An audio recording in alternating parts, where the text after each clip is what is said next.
Sacred Heart is proud to sponsor Pensacola Histories in recognition of the Daughters of Charity who brought their mission of care to Pensacola over 90 years ago.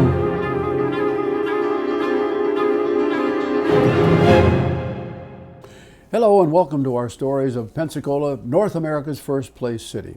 Today we're still talking about the early American period, and we had covered the story up through the building of the forts and the building of the beginnings of the Navy Yard, and we had just begun the work on the great first railroad attempt here out of Pensacola up into Georgia.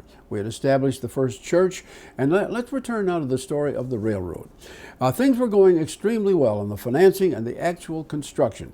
The Irishmen had arrived here. They were hacking away at the woods on the paths north of the city. The first rails had arrived and were stored down on the docks. I believe, but I'm not positive this, the first rolling stock had also arrived. Things were going well. And then in 1837, the whole bottom fell out. Now, we call this the Panic of 1837, and basically what happened was this. Mr. Andrew Jackson, who was the president, had been the president up through 1836, had vowed in his second term that he was going to abolish the Bank of the United States. He had come to hate it. Why, I'm not sure. But that bank, though it was run privately, was the only conduit we had for a national currency and monetary system. And Mr. Jackson succeeded. He refused to renew its charter. The bank closed, and within a year, the whole currency situation just imploded, and basically we began to have a financial panic across the country. And that, of course, affected Pensacola. It affected the Bank of Pensacola. Money became scarce. They were unable to pay the bond interest, so the bank basically had to forfeit on those. But within the 2 years, of course, actual work stopped on the railroad, and at this point in time, of course, the investors in the Netherlands and Great Britain began to come into Florida, to locally to Pensacola and to the legislature, demanding help in getting their money back, and it was just a grand mess. And the long and the short of it is, the investors lost everything that they had invested, the railroad came to a permanent stop, and the bank itself limped along for another 5 years. They finally actually closed the doors in 1842, and from that point until well after the war between the states, we had no bank here in Pensacola. Well, moving ahead, by the time we get to 1836, Pensacola has changed. It's growing. And in that particular year, the local city council did something quite unique. They had gone forth for a number of years on having passed very few ordinances. But in 1836, they got busy and they passed a whole shopping list full, a total of 43. And I want to read you just a couple of those to give you an idea of the kind of thing that these folks were interested in at that time. Some of them are really quite interesting. This one right here, for example. It was now the province of the city council that they shall jointly have the power to provide for the support and maintenance of the poor, the infirm, insane, and diseased out of the city's public funds. Now, if you take that very broad statement into consideration, I'm not sure that ordinance was ever repealed. And if you start thinking about taking care of the infirm, the insane, and the diseased, just think of the fun that could be had by the city council in this given year. Let me read just one more that is very kind of interesting. Let's see, here we are. Where are we here? Here we are. It is ordained that any person who shall run a horse or a mule in the streets or on the sidewalk shall be fined the sum of $10. There's another one in here that prohibits skinny dipping in the bay between sunrise and sunset. $5 fine for that one as well. I'm not quite sure what brought that about, but it remained on the books for some time.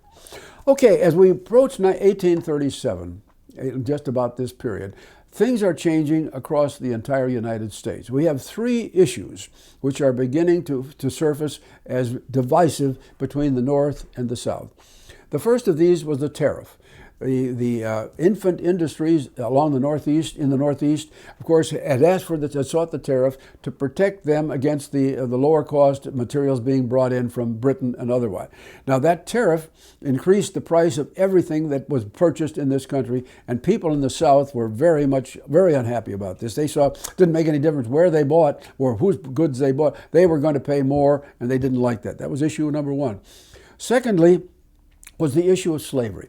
Beginning as early as 1820, there had been major issues in national elections about where or how far slavery might go into new territories that were being formed into states. In the year 1820, they were worrying about Kansas, Nebraska, and Missouri.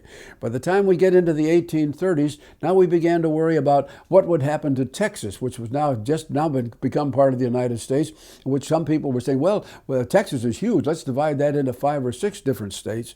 And then they began to look at Florida. That we need more votes in the Congress. Why don't we divide Florida in half, or maybe in 3, and get all those additional senators? So this began to go back and forth as street talk, and people began to say, what should we do? Now, it required a population of 50,000 to qualify to become a state, and Florida was just about at 50,000 at that time. So this was a sort of an academic question, which kind of fell back on the point, should they act now or wait? That was in 1837, what we're talking about. The third issue, of course, began to surface, particularly in the state of South Carolina, because these other issues fomented. Basically, people were saying, well, why should we, if we don't like what's going on, why should we remain part of the United States? Back in 1789, we entered the Union voluntarily. That means that we can withdraw from it as well. And so the idea of states' rights and withdrawal became a third issue. And that was the way things stood into 1838. And finally, the people of the area of the total area of Florida agreed that yes, we will proceed with statehood if the people want to. Now, to do this, to become a state, they had to go through this process. First of all, there had to be a state constitutional convention where a document would be prepared, which would be the basis of operation of a state. That document had to be approved by the legislature. Then it had to be approved in a referendum by all of the voters, and then it would be signed by the territorial governor, and then sent to the Congress where it would be approved. And so they finally agreed they would proceed this way in the year 1838, and they did. And one of the issues of the day, of course, is where will we hold the convention? Well, people said, well, we'll have it in Pensacola, we'll have it in Tallahassee, or maybe in St. Augustine. They were the principal settlements of the time.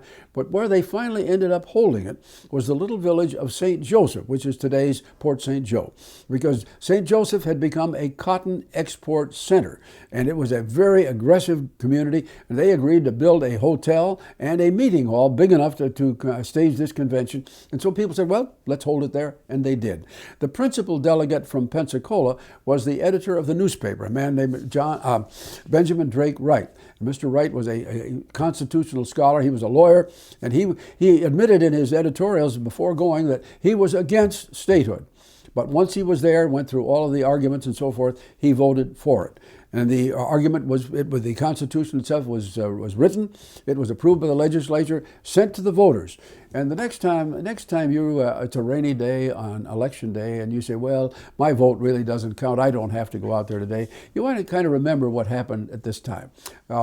Counting all the votes from all over the territory, 1,936 people voted for it. 1,896 people voted against it. About 40 votes difference between yes and no, but that was good enough. Our territorial governor signed it, and it then was sent to the United States Congress. However, in the Congress at this point in time, no, they were not going to admit any state that favored slavery unless there was a companion state that would vote against this sort of thing. And so Florida had to wait until Iowa was ready for statehood as well, and that was 7 years. So it would be February of 1845 before we finally became a state, but we did. About the same time, of course, as all this was taking place, the United States found itself in a rather unusual position with respect to Mexico. Texas had, of course, declared itself a republic. It had become part of the United States, and now there was always back and forth some friction along the border because the Mexican government still did not want to agree that they had lost control of Texas. Well, friction broke out. Actual hostility, violence broke out, and the United States sent a group of soldiers down to defend the border along the Rio Grande River, and then war was declared. This is a long additional story. We won't go into much detail except to say once war was declared, the United States plan was to send a task force, a military naval task force, which would blockade the eastern coast of Mexico and then, of course, send troops inland from there. Now, of course, as they did this, there was a quick run around in Washington and in Annapolis. Where is the nearest Navy Yard? And people said, we know, we have one at Pensacola. Now, to that point, we're now in 1846, and the Navy Yard had begun in 1825. To that point, they had not built a single ship, and they had done precious little work on anything else. So there was very little known about what was here. So, of course, now ships begin to arrive that are to go on the line along the Mexican coast, and they are to have their bottoms treated, and then they are also to have supply of 6 months' supply of ship's biscuit and water. Well, the first vessel arrived, and the commandant here, Captain Burry, said, well, we'll be happy to comply as fast as we can. But people up there probably don't realize we get our water from the collection of rainwater. And we have one little oven out here that we use for our own use for baking brisket. It takes us 6 months to bake enough brisket for these ships. So great clamor arose. Well, this was probably the first time in our history and our continuing history where the people of Pensacola quickly leaped in to help the Navy. They helped several men who had the skill, went out and helped them dig wells. And then secondly, a pair of young brothers who had just recently arrived here by the name of Pfeiffer came to the commandant and said, look, we are back in the old country, back in Germany, we were bakers. Now, if you'll help us find the brick to build the ovens, we'll bake your biscuit for you. And they did. And so we went through the Mexican War. Pensacola's spot on it was not very large, but they did assist every one of the vessels that was to come from the East Coast in here, be prepared, and then go online in the Mexican War.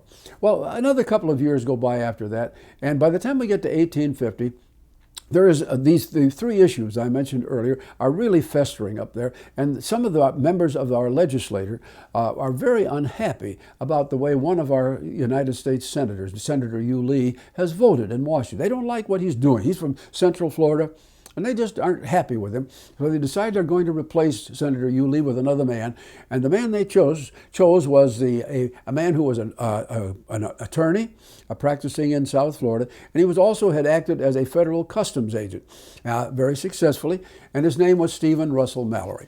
Now, Malory's an interesting character in his work with the Customs Service. He had been to Pensacola a number of times, and on one occasion, he was down on the docks doing whatever he was supposed to do down there, and several beautiful young ladies came down there for reasons I cannot explain, but one of them was an absolute vision. And Mr. Malory saw her, and his heart just leaped. He said, oh, I have got to meet this young lady. What's her name? And it turned out her name was Angela Moreno, and she was the daughter, of course, of Francesco Moreno. And Malory tried to meet her, and she simply turned him down flat. He got nowhere. But he was persistent year after year, and finally she did accept him, and they were married. And so by the time Mr. Malory is chosen to be a senator, he has a logical tie here to Pensacola. Well, Mr. Malory, getting ready to go to Washington, decides, well, the smart thing to do is to visit each population center, talk to the people, see what they want when they go to Washington. He arrived here expecting to get red carpet treatment. He didn't. The people jumped all over him, saying, look, we have had a Navy Yard now for 50 years. We haven't built our first ship yet. We want you to go to Washington, get contract for us to build ships at the Navy Yard. We want jobs. Now, if that sounds like the current year to you and the way things go in Washington, as you see, history really does repeat itself. So Mr. Malory went. He attained a role on the Senate Naval Affairs Committee, and within a few years was chairman of that committee, and indeed did a wonderful job. And before his term was over, he got the contract to build the only two vessels ever built here by the Navy, the Pensacola and the Seminole. And that was all taking place in the middle of the 1850s. More on that when we return with the next episode.